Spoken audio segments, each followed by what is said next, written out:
this is an iHeart podcast. Guaranteed human.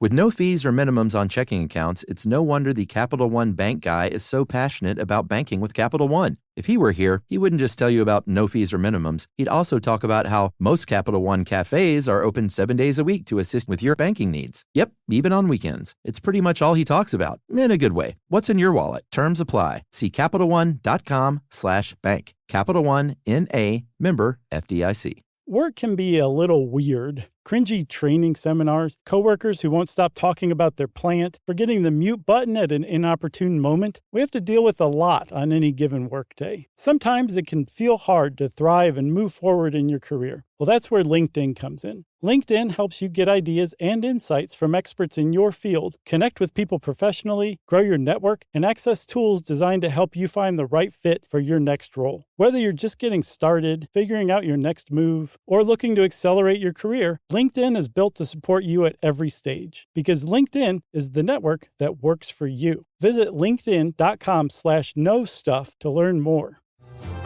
Welcome to Stuff You Should Know from HowStuffWorks.com.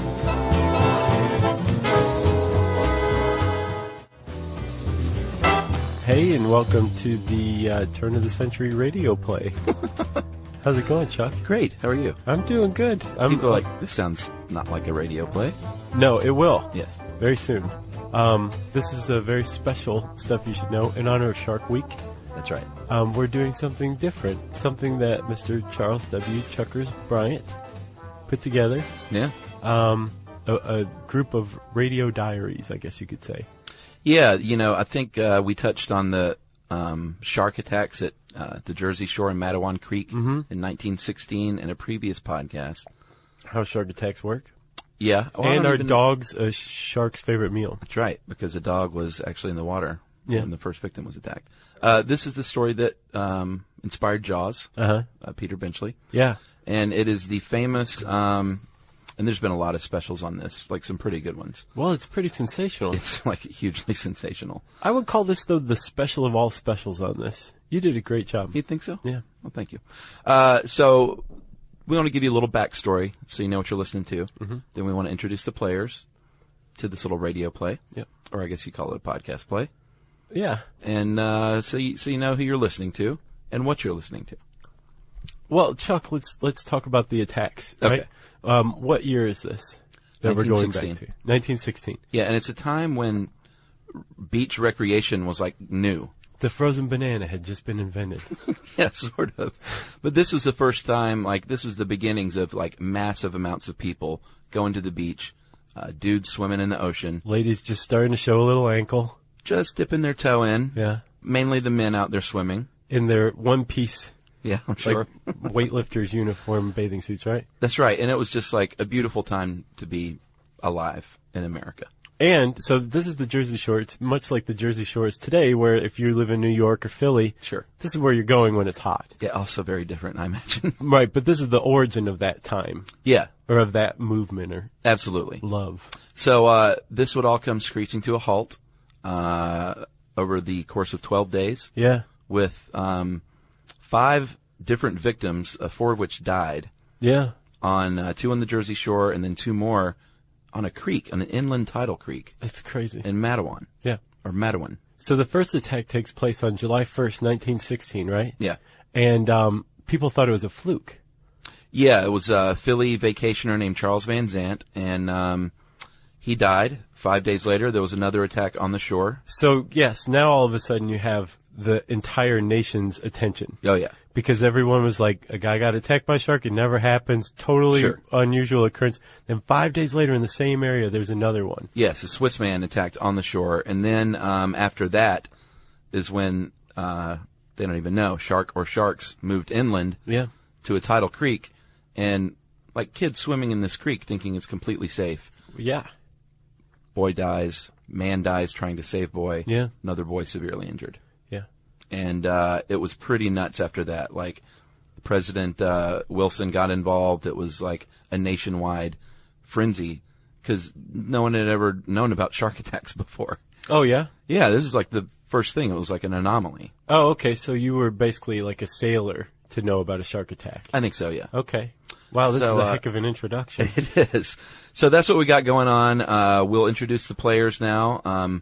First up, you're going to hear, and these are lost diaries that we found from the scene. Right. We should point out. Oh, I thought that was a given. It is. Dr. John T. Nichols is played by Tech Stuff's Jonathan Strickland. Woo. He is regarded as the first American ichthyologist and worked with his mentor, Dr. Frederick Lucas, who was very... they were kind of at odds for a while on this. Like, Lucas was like, that's not a shark. Sharks don't do that. Huh. And so Nichols went to the scene, and he was kind of who Matt Hooper was based on. Awesome. Of Jaws. Next up, you're going to hear Louise Van Zant, who is the sister of the first victim, Charles. Okay. And she was played by Rachel Frank, who... Coolest Stuff on the Planet? Yeah, was doing that. Is she still doing that? Formerly of Coolest Stuff. That's what I thought. And she actually saw her brother, like, from the beach get attacked in the water. Third up, we have Stanley Fisher and then Mary Anderson after that. And they were a burgeoning love relationship in Mattawan between these two. Stanley was a local tailor, a very well-loved dude, and Mary Anderson was a school teacher, and they were just, like, starting their courtship when Stanley perished right in front of her face. Gosh. In the creek. I mean, think about it. It's bad enough to see someone I know. killed by a shark, but Yeah. somebody that you care about killed by a shark, that's got to really, like, leave an impression. I would say so. And Stanley Fisher is voiced by Robert Lamb. Stuff to blow your minds, Robert Lamb. That's right. And Mary Anderson is voiced by the former, I guess she's still Katie Lambert, Yeah. the former Stuff You Missed in History class host, Right. who's now departed from our work ranks. I think that was probably good to point that out. Katie's still doing great. And then finally, we have Joseph Dunn, who is one of the little boys who actually survived. This is crazy, man. Are you really going to tell everybody who does Joseph Dunn? I don't think so. Okay. I think we should just leave it. The mystery boy Okay. is who Joseph Dunn is. The mystery boy who is of legal age to be acting in a podcast play without any kind of, like, child labor laws being broken, right? That's right. And Joseph, he was actually from New York, and he and his brother Michael went to visit his aunt and uncle in Cliffwood, New Jersey, and go swimming in the creeks there with their buddy Jerry Hourahan, and things turned pretty gruesome for all of them. Jeez. So, Some rotten luck for the Jersey Shore in Mattawan Creek. with that, shall we go ahead and proceed with the SYSK radio play? Okay, what do you call this thing? We'll call it Listener Mail from a Fan in Canada. That's terrible. Okay, how about the Shark Diaries of the Attacks at Mattawan Creek?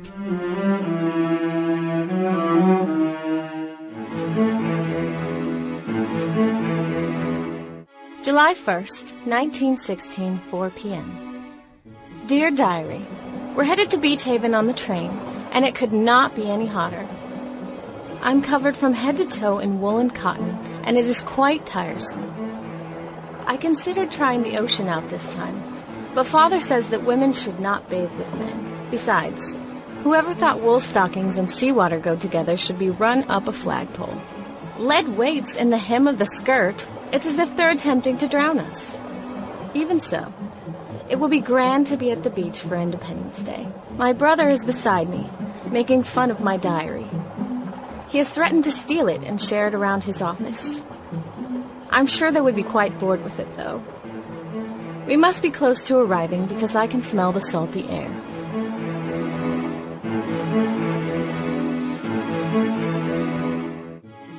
July 1st, 1916, 5:30 p.m.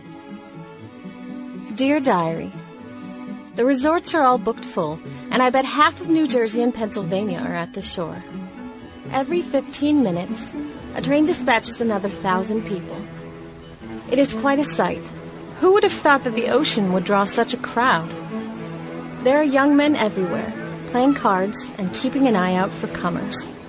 Father and sister are resting up before dinner, and I'm roasting on the hot sand watching my brother swim to England, presumably. He promised me a walk on the beach, but befriended a dog that seemed keen for a swim instead. I call him Patches. Currently, he and Patches are swimming out well past the others, both doing their best dog paddle. I can barely see him from here, but he looks to be having loads of fun. He's yelling and waving his arms for Patches, but it looks like the pooch has exhausted himself and is heading back. I'm beginning to think that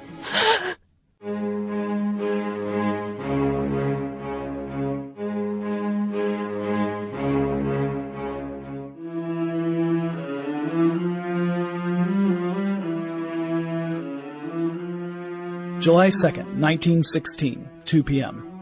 Word arrived this morning of an attack on a human in Beach Haven, possibly a shark. Most odd. Naturally, Dr. Lucas has already discounted it, but I wonder. My inexperience next to Lucas is pronounced, yet I doubt his resolve to test his own hypotheses now. He nears retirement, and news of sharks feeding on humans is not something that appears to interest him. His lack of investment was striking. I need to go to Beach Haven and investigate, but I am bound to the museum. The fish commissioner said that it was likely after a dog in the water with the victim. Stripped the man to his bone on the right and lost several pounds of flesh on the left. My early thought is a tiger, or perhaps a bull. Lucas is convinced there are no great whites round here. The victim was 25. Very young.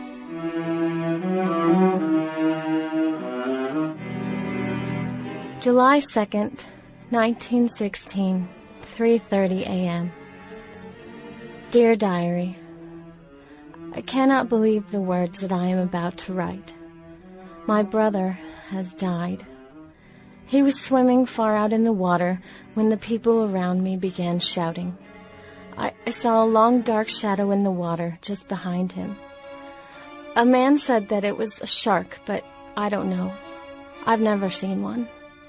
It had a tall fin that sat high in the water. It took him by the legs and drew him under. A lifeguard swam out to retrieve him, but it was too late. He was gone by the time he reached shore. The water ran red with his blood around my feet, and I've never felt so helpless in all my life. His left thigh was in shreds all the way to the bone. His right leg was hollowed out from waist to knee. His lifeless face stared skyward.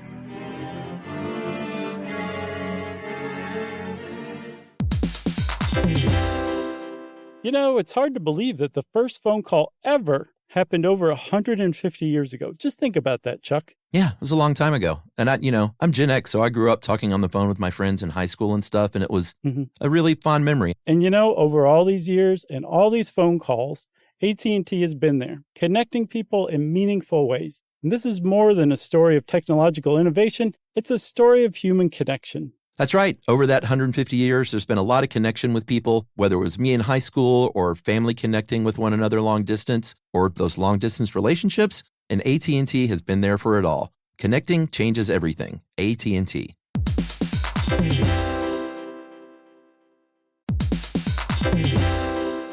Hey, everybody. I want to talk to you a little bit about Tide Evo because it represents over 10 years of innovation and product development. Tide Evo is a first-of-its-kind technology where tens of thousands of minuscule fibers are spun together to form a 6 times powerful layer packed with scrubbers, brighteners, pre-treaters, and fresheners. And that's going to deliver a breakthrough clean that's so powerful, it feels like magic. Yeah, it is kind of like magic. Tide Evo is revolutionary. A 100% concentrated, waterless laundry tile that's made of compressed microfiber soap layers rather than liquid or powder. And it's not like pods or sheets because it uses 6 layers of detergent fibers to deliver superior cold water cleaning without plastic packaging of any kind. And it provides a mess-free, lightweight solution that dissolves lickety-split. So whenever you run into a laundry challenge, turn to Tide Evo. It's revolutionary. It's magic. Try new Tide Evo. Real laundry magic.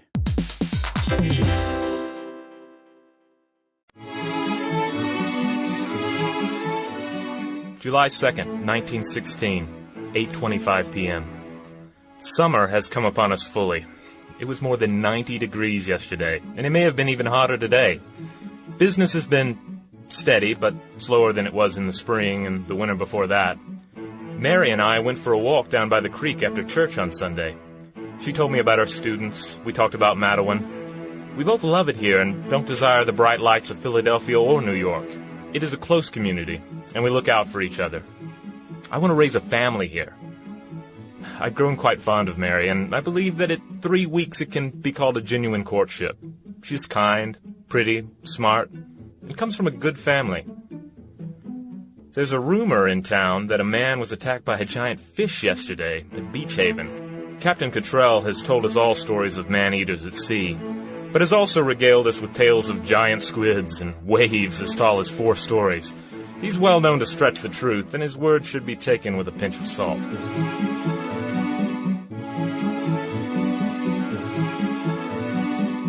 July 2nd, 1916, 7:36 p.m.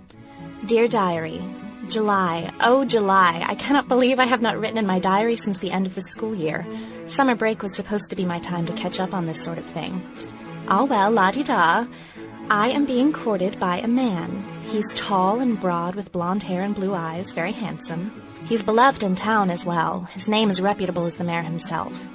He's a tailor and has one of only 4 shops on Main Street, and is consequently quite a snappy dresser. We took a walk after church on Sunday and talked about life and our hopes and dreams and our families and our past and our future. I'm just over the moon about it, really. He loves Matawan as much as I do and would not give a nickel for the bells and whistles of Philadelphia. We were in his shop this afternoon and I watched him cut a suit jacket. It was really something, a true art. A strange thing happened as well. Captain Cottrell came by and told us a man in Beach Haven was attacked by a fish, perhaps a shark. Very odd to hear such a thing.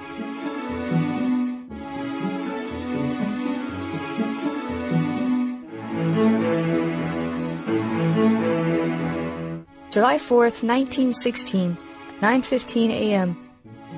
Dear Diary, today is Independence Day, and it's very hot here in New York. Father is home because it's a holiday for families. We're supposed to think about freedom today, but I don't know what they mean. My brother told me there was a man who got eaten by a shark in New Jersey, but I think he's just trying to scare me because we're traveling to visit my aunt's house in Cliffwood next week. They say a lot of people go to the beach now and swim in the ocean, but we only go in the creek in Matawan with our friends. We're going to the parade later today. My brother said he would buy firecrackers, even though Mom said not to. I'm putting a picture of New York in this diary so I can show my friends at Matawan what the city looks like. I hope I get a good mark for my diary writing project when we start school. I like it. July 3rd, 1916, 5:17 p.m.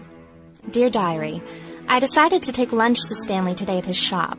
I do not want to run him off by calling too much, but I missed him, so I threw caution to the wind. He seemed very pleased to see me, and we made plans to go to the Twin Lights Lighthouse at the Atlantic Highlands on the bay. It is going to be just splendid, and I can hardly contain myself. I'll pack a picnic supper, and we'll watch the sunset together and then the big fireworks show, my favorite. Stanley traded a man a tailored suit for life insurance today, a Cecil suit, which was far too generous. What on earth does a man his age need with life insurance? But that is also what I am growing to love about him. His generosity is only matched by his kindness. He plays baseball with the children and they absolutely adore him. I want to bring him by the schoolhouse this fall to meet my students. Listen to me, already planning for fall with him by my side. Oh, and I just had to clip out the ad Stanley placed in the Matawan Journal.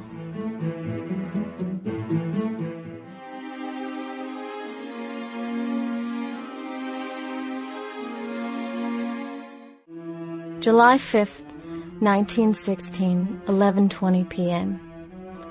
Dear Diary, I met the lifeguard who tried to save my brother at the funeral. He was very kind. I believe that he did everything he could do to save my brother. No one has ever been attacked by a fish before, and many doubt the events as they occurred.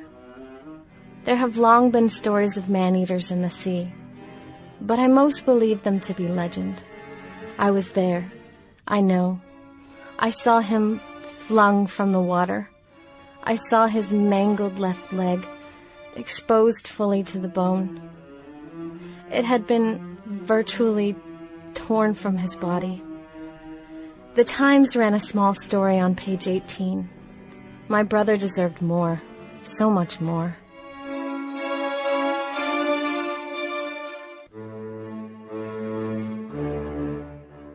July 7th, 1916, 10:15 a.m. Another shark attack yesterday in New Jersey, Spring Lake. The Times this morning is already all over this event. So much for dodging a media circus. Lucas finally agrees that something is amiss. This is no blasted sea turtle. We have eyewitness accounts this time. It's clear that someone should go to Spring Lake and examine the body. I feel like I'm the most qualified man in New York, maybe even the country. Lucas may fight me on this. Press conference in the morning at the museum, so we had better get our ducks in a row. Lucas said that the jaw of a shark is not strong or capable of severing human bone. I have grave doubts. July 7th, 1916, 5:30 p.m. Dear Diary, it's been almost a week since we lost my dear brother. I found his journal today, and reading his final entry breaks my heart each time my eyes pass over it. We received word this morning that another bather was killed 2 days ago at Spring Lake. A bellhop at a local resort.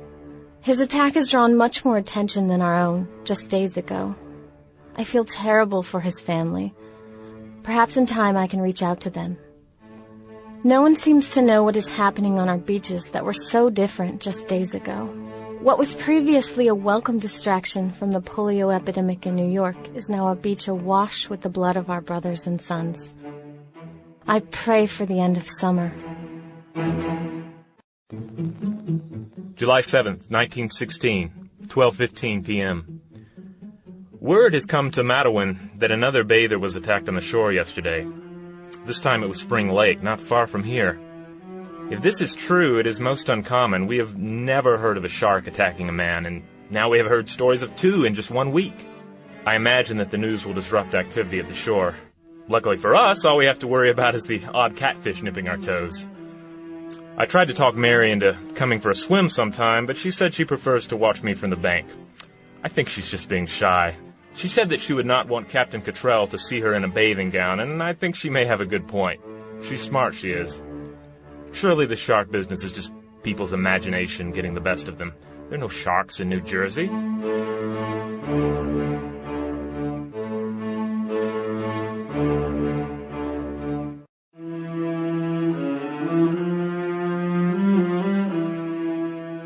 July 7th, 1916, 2:17 p.m. Stanley just phoned and said that Captain Cottrell reported another shark attack on the shore.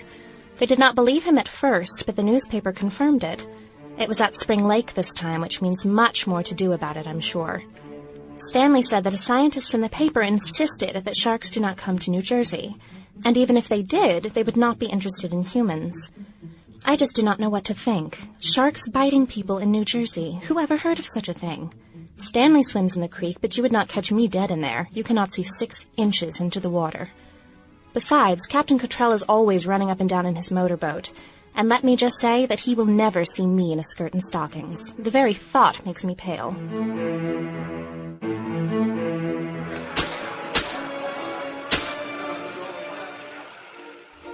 July 8th, 1916, 3 p.m. Press conference went well enough. Lucas was met with questions straight away. The first blasted question asked what he would tell the 30 mayors of the Jersey Shore about their beaches. I loathe reporters. We did our best to calm nerves. Lucas is convinced that it was mistaken identity and that the incidences are merely a sad coincidence. He avoids using words like man-eater and does a much better job with the press than Murphy or I could. Asbury Park has erected wire netting, and that, along with caution, should do for now. It is highly unlikely that we should ever hear of another shark incident on this coast. Even so, this is rich with opportunity for our records. A man has never been attacked by a shark before in the United States. And I go to see him tomorrow. July 9th, 1916, 2:55 p.m. Just returned from the examination of victim number 2, Charles Bruder, Spring Lake. Swiss with no family in the States. The Times was correct in its story. Both legs were taken, one at the knee and one at mid-calf. Lifeguards rowed out in a boat this time and pulled his body in. One remarked about how light it was, not realizing initially the legs were missing. Most disturbing. The flesh was torn in strips, jagged, the bones splintered like wood. There is no doubt that this was the result of a shark. But what species? Could it be a rogue great white? The President has mobilized the Coast Guard. I am reporting news to his men now.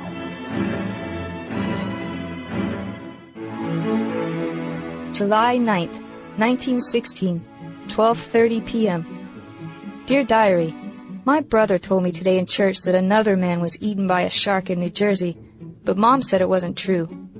She said they both got bit and died. But sharks only go into the ocean, and I don't need to be scared of them in Matawan. Mom said after supper tonight she's going to talk to her aunt on the telephone, and my brother and I could talk to our friend in Matawan because he has a telephone now too. July 10th, 1916, 8 a.m. Dear Diary, my brother and I talked to our friend on the telephone last night. It was really swell. Mom says that he's a hooligan, but my brother said he's a good egg and swims good too. We asked him about the sharks, and he said nobody there talked about it, but they are sad. He said we could sneak into the dock at the New Jersey Clay Company, and no sharks are there.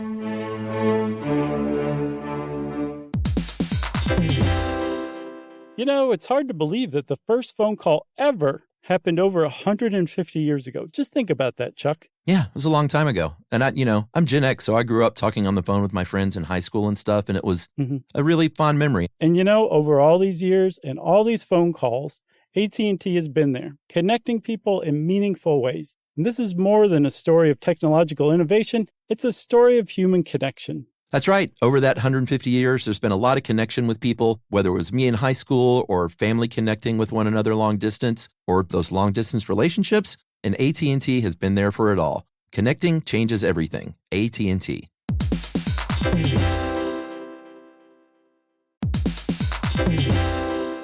Hey, everybody. I want to talk to you a little bit about Tide Evo because it represents over 10 years of innovation and product development. Tide Evo is a first-of-its-kind technology where tens of thousands of minuscule fibers are spun together to form a 6 times powerful layer packed with scrubbers, brighteners, pre-treaters, and fresheners. And that's going to deliver a breakthrough clean that's so powerful, it feels like magic. Yeah, it is kind of like magic. Tide Evo is revolutionary. A 100% concentrated, waterless laundry tile that's made of compressed microfiber soap layers rather than liquid or powder. And it's not like pods or sheets because it uses 6 layers of detergent fibers to deliver superior cold water cleaning without plastic packaging of any kind. And it provides a mess-free, lightweight solution that dissolves lickety-split. So whenever you run into a laundry challenge, turn to Tide Evo. It's revolutionary. It's magic. Try new Tide Evo. Real laundry magic.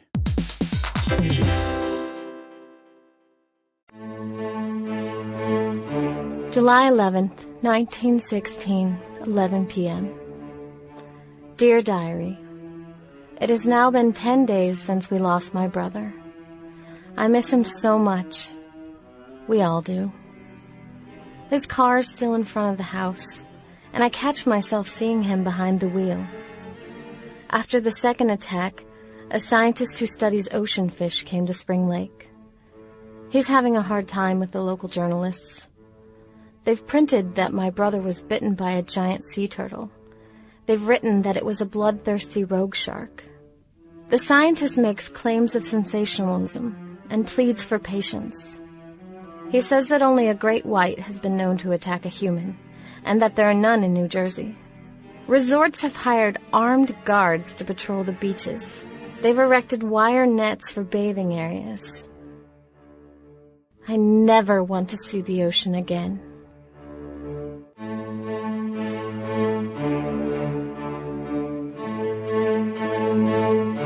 July 11th, 1916, 9:15 p.m. Dear Diary, I'm in bed now. My brother is teasing me. He said that when we go back to Matawan, it's going to be scary. He said that last summer he felt something touch him underwater by the dock, and he said it was a shark, probably. I'm supposed to be asleep now because it's my bedtime, and we leave early in the morning.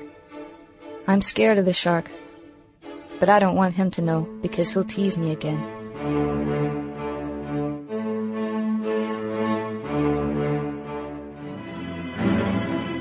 July 12th, 1916, 8:11 a.m. Back at the museum at last. Seems like all is calm now.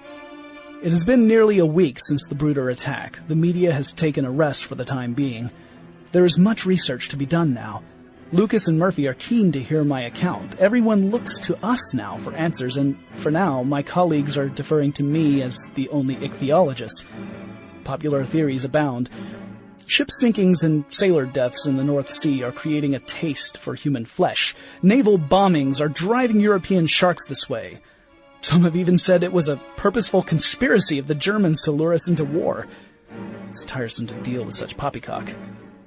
My strongest inclination is that there is a Pacific weather phenomenon known as El Niño that has shifted the warm Gulf Stream closer to shore. This has brought sharks that have never been to our waters. More later.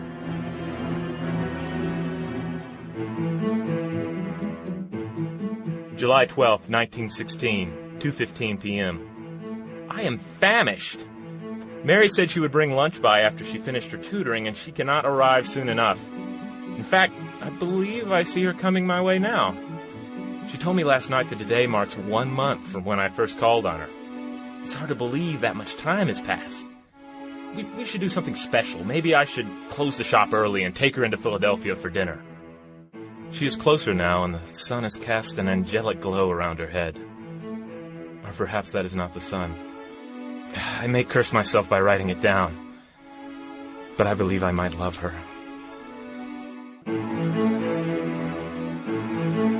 July 12th, 1916, 7:03 a.m. Dear Diary, I feel positively on cloud 9 this morning. Today marks 1 full month since Stanley first called. Everything is going so well, I hate to tempt fate by writing about it. But I think that I may be in love. It gives me goosebumps to even write such a thing. I stopped by his shop yesterday evening, and he was going out with Red to play baseball with the boys. He invited me to come along and watch, and was surprised to learn that I enjoy the game very much. It's very exciting to me, and there's a great level of skill involved. He is so wonderful with the boys. They love him and fight over whose team he should play on. It has been a full week since any word of shark attacks. We are all relieved to know that it is over. The scientists from New York are learning what happened and trying to decide why this occurred. It has largely perplexed them. I do not plan to go to the ocean anytime soon, even so. I don't like the boys in my class or Stanley swimming much at all, but the creek feels like a much safer option. July 12th, 1916, 8 a.m. Dear Diary, I had a bad dream that a giant fish with a big mouth ate me. I don't know if it was a shark because I've never seen one. It was as big as a streetcar and had long teeth and were red. I was swimming in the creek with my brother and my friend, but they looked different. The fish bit my leg and pulled me in the creek, but I came up and I was in the ocean. My aunt was on the beach in a wooden chair, but she could not hear me scream. Then my brother was in a boat beside me, and I tried to climb in. He laughed and kicked me until I fell in the ocean, and the big fish bit me again until he ate me. I woke up and my brother said I was screaming, so I guess I really did scream when I was asleep. I don't want to go to Mattawan anymore. Maybe I can fake sick and stay in Cliffwood. We leave on the 9:30 train.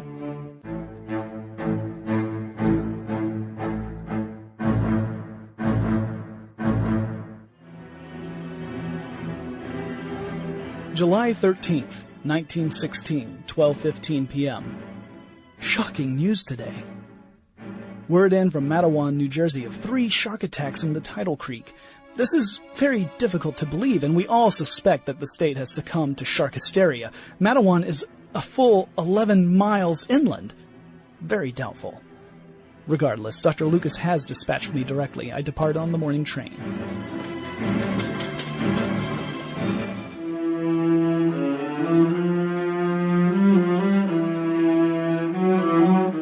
July 14th, 1916, 3:17 a.m. Dear Diary, it is with a broken heart that I write these words. Stanley is dead. He is gone from me before he was even mine. It has been 2 days since the awful event. It was a shark. Dear God, a shark. It got him right in front of my eyes. In front of the eyes of many. We buried him at 2 today in the pouring rain. I am unable to sleep or eat. I have hardly moved from my bed. Father said it will take time, but I will never forget the events of July 12th. The image will haunt me to my grave.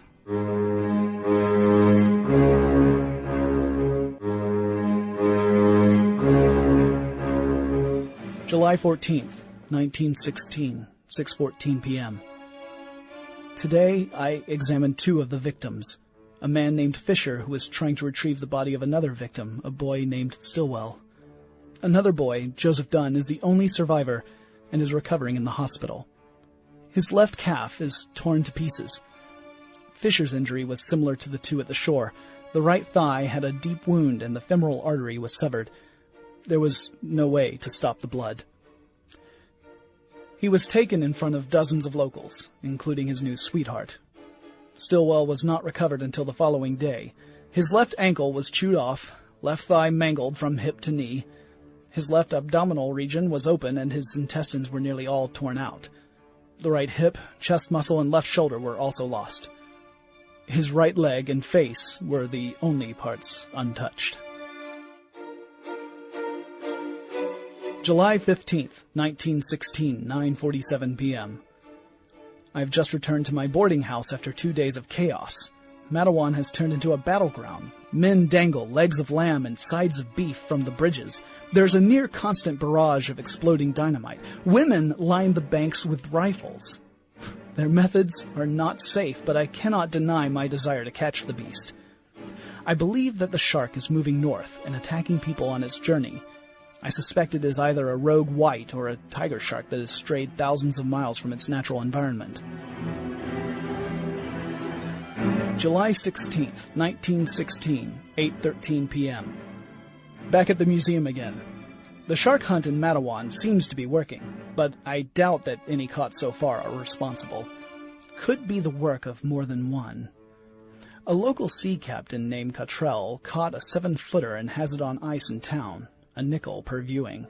A 9-footer was captured in Long Branch, 325 pounds. Lucas informed us that a man drowned at the Atlantic Highlands yesterday. People were afraid he was being attacked by a shark. The headlines now reach all the way from London. A parcel was delivered today from the men who captured a 7-footer. It contained human bones taken from the belly and a description. Dark, dull blue, white belly. They said a man's head could fit inside its mouth. Sounds like a small great white to me. Upon examination, however, the bones, while human, were from the lower arm. All 5 victims in New Jersey were attacked at the legs. This means there's been at least one unreported attack. People will never hear the word shark again without feeling fear.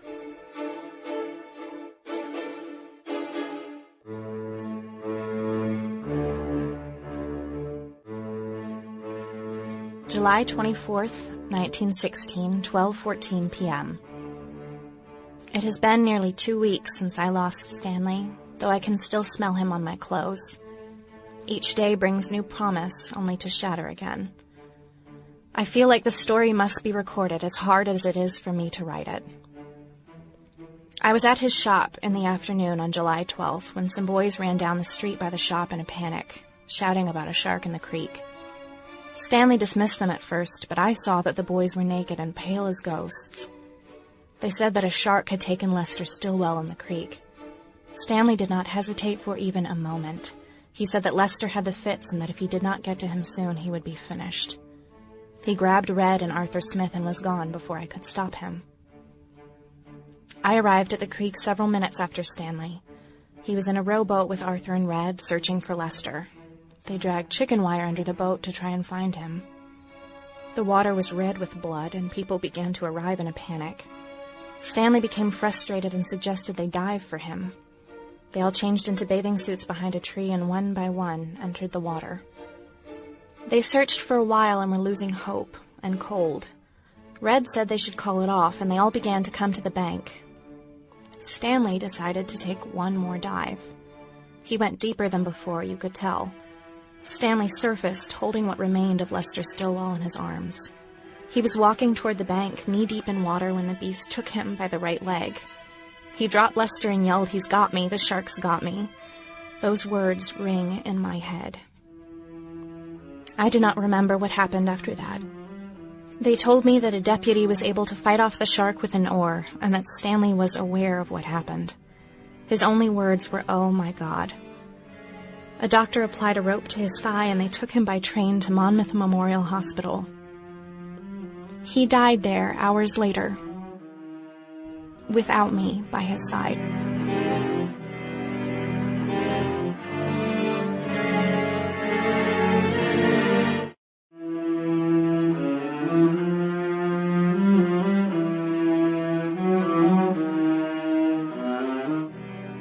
August 15th, 1916, 5:15 p.m.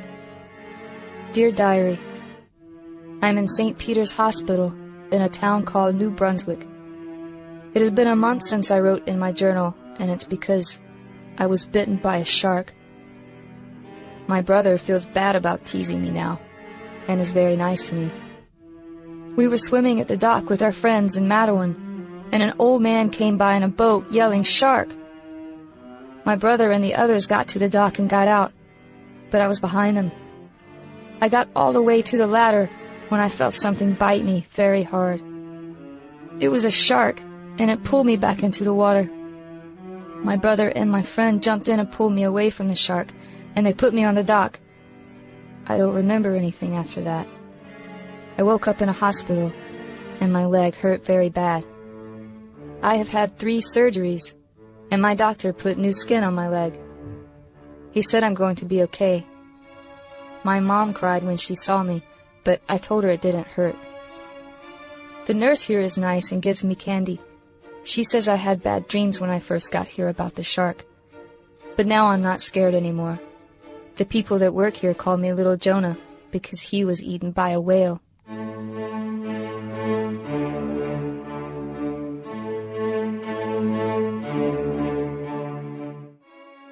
August 21st, 1916, 6 p.m. Dear Diary, they let me walk today with crutches, and it hurt some. The doctor said that it would not hurt forever. My mom told me today about the other people in Matawan who died because of the shark. Some boy named Lester Stillwell, and a man who tried to save Lester. I think his name was Stanley. That makes me sad for their families. They say that I'm brave. But 4 people got killed by the shark, and I think the least I could do is feel fortunate I'm okay.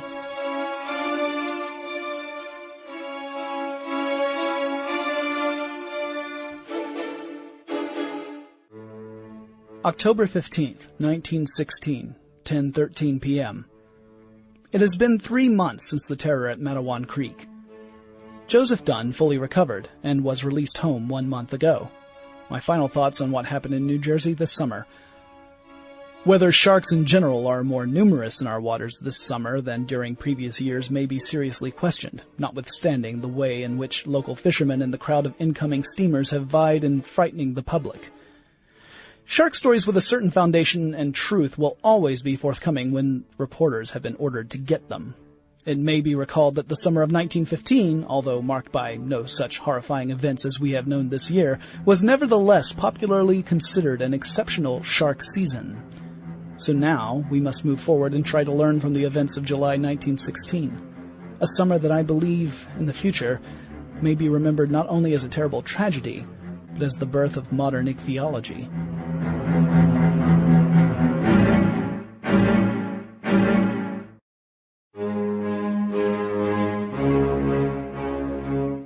Wow. Holy cow, that was chilling. Chuck, you did so good with this. Jerry did great. Who? Jerry sound designed the whole thing. Oh, yeah. And then Robert and Jonathan and Katie and Rachel and the mystery voice. The mystery boy. Everyone did a great job. And that was that. I hope you guys enjoyed it. That's a heck of a way to wrap it up. That was that. How about the familiar sign-off? Let's hear it for Chuck Bryant first, everybody. Way to go, Chuck. Yay. Writer, producer, director, I believe. Yeah, I guess there's a little directing going on. Yeah. Triple threat. Yeah. Yeah, okay. Well, if you want to contact us, you can tweet to us at SYSK Podcast. You can join us on Facebook.com to tell Chuck what a great job he did with this. Yeah. And you can send us an email. Wrap it up, spank it on the bottom, send it off to stuffpodcast@discovery.com. For more on this and thousands of other topics, visit howstuffworks.com.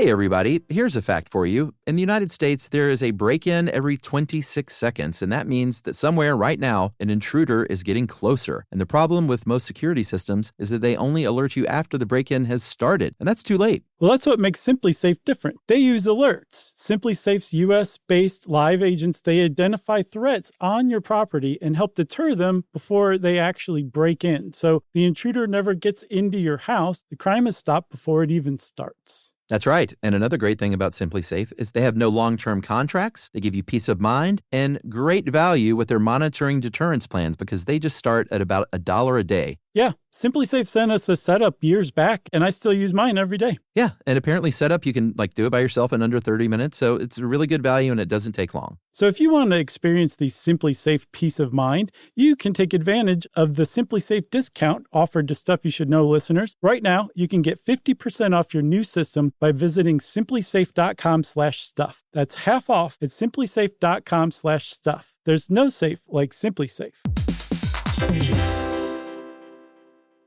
Stuff at Sea is a 5-night, adults-only sailing trip that brings the Stuff podcast universe to life on board. This voyage is a culture-soaked escape where pink sand paradise meets curious minds. Sailing round trip from New York City to Bermuda on October 2nd to 7th, 2026, this voyage drops you straight into the iHeart Podcast Stuff universe. On top of the adults-only experience you already love, you'll get live podcast episode recordings, behind-the-scenes sessions, themed activations, and more unmissable onboard moments. Learn more at virginvoyages.com/stuff. This is an iHeart podcast.